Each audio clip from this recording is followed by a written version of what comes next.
और हम बात करते हैं ग्वालियर की। सिंधिया के गढ़ में प्रियंका गांधी वाड्रा की हुंकार। प्रियंका गांधी वाड्रा की जन आक्रोश रैली आज सुबह 11:25 पर ग्वालियर पहुंचेंगी और 11:50 पर वीरांगना रानी लक्ष्मीबाई समाधि स्थल पर पहुंचेंगी और रानी लक्ष्मीबाई को पुष्पांजलि अर्पित की जाएगी। समाधि स्थल पर मत्था टेकेंगी प्रियंका गांधी वाड्रा और उसके बाद से रानी की समाधि पर तिरंगे के सम्मान की शपथ लेंगी और दोपहर 12 बजे मेला मैदान रवाना होंगी प्रियंका गांधी वाड्रा और करीब 2 घंटे तक जन आक्रोश रैली में रहेंगी।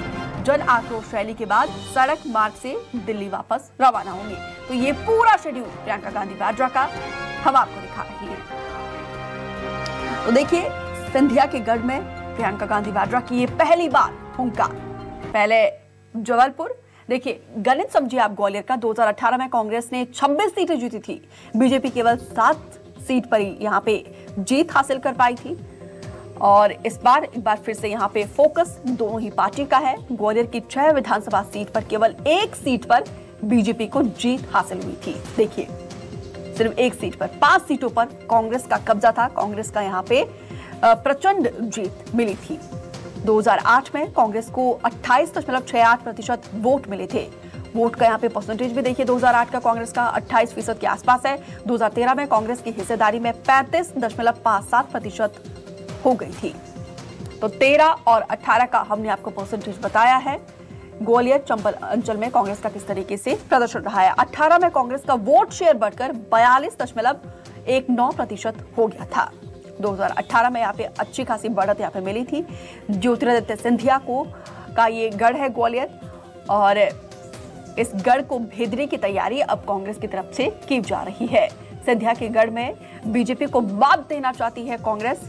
इसके लिए पुरजोर कोशिश, हर जोर आजमाइश की जा रही है और कमान संभाला है खुद प्रियंका गांधी वाड्रा ने।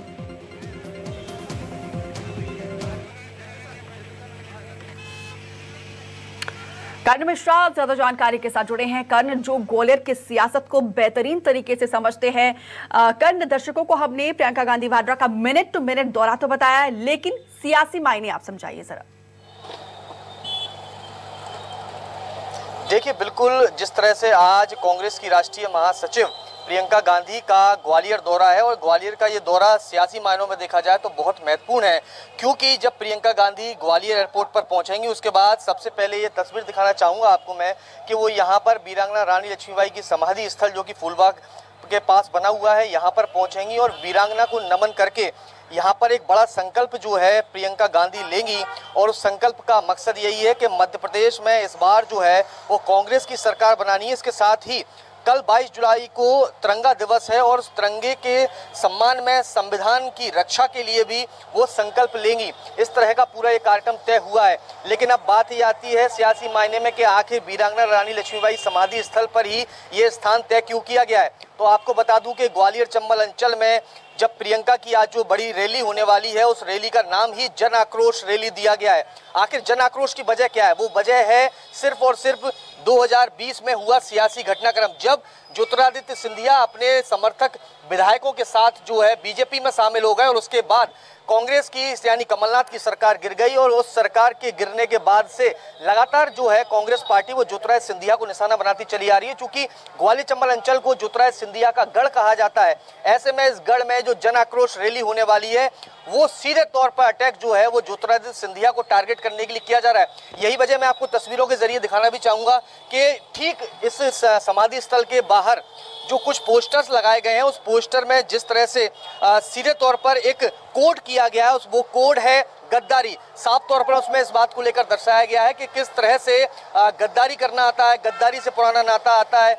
इसके साथ ही सुभद्रा कुमारी चौहान की जो पंक्तियां हैं कि अंग्रेजों के मित्र सिंधिया ने छोड़ी राजधानी थी, खूब लड़ी मर्दानी, वो तो इनको भी दर्शाया गया कि 1857 में झांसी की रानी के साथ गद्दारी की गई, 1967 में डीपी मिश्रा मुख्यमंत्री कांग्रेस के साथ गद्दारी की गई और 2020 में कमलनाथ मुख्यमंत्री कांग्रेस के साथ गद्दारी की गई।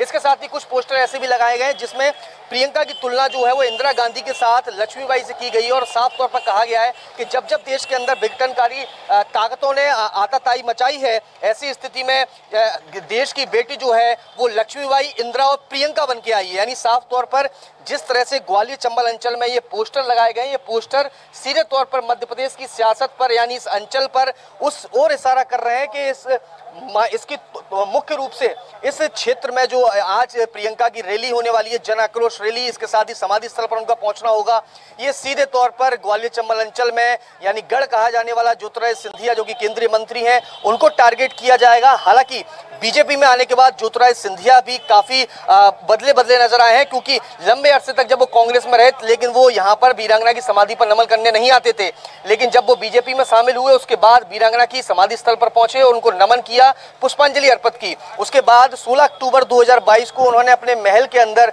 वीरांगना रानी लक्ष्मीबाई को स्थान दिया। एक मराठा स्वराज गैलरी बनाई गई जिसका लोकार्पण खुद देश के गृह मंत्री अमित शाह के जरिए ज्योतिरादित्य सिंधिया ने करवाया था। यानी साफ तौर पर जिस तरह से एक वक्त में जब ज्योतिरादित्य सिंधिया बीजेपी में थे, माफ कीजिएगा कांग्रेस में थे, उस वक्त बीजेपी उनको टारगेट किया करती थी इसके जरिए और कोशिश यही रहती थी कि उनको टारगेट करके इस अंचल में माइलेज लिया जा सकता है। अब उसी फॉर्मूले पर जो है वो कांग्रेस नजर आ रही है, क्योंकि अब ज्योतिरादित्य सिंधिया जो है समीकरण बदले हैं, वो इस बार बीजेपी में है। ऐसे में बीजेपी को लग रहा है कि इस बार ज्योतिरादित्य सिंधिया की वजह से ग्वालियर चंबल अंचल में उनको जबरदस्त फायदा होगा। तो वहीं कांग्रेस जो है वो ही उस फॉर्मूले पर नजर आ रही है कि वो अब सीधे तौर पर महारानी रानी लक्ष्मीबाई यानी फॉर्मूले के तहत यहाँ पे कांग्रेस पूरी तैयारी कर रही है, माहौल बनाया जा रहा है। लेकिन देखना होगा कि सिंधिया के गढ़ को भेदने में कांग्रेस कितनी कामयाब होती है, तो आने वाला वक्त ही बताएगा।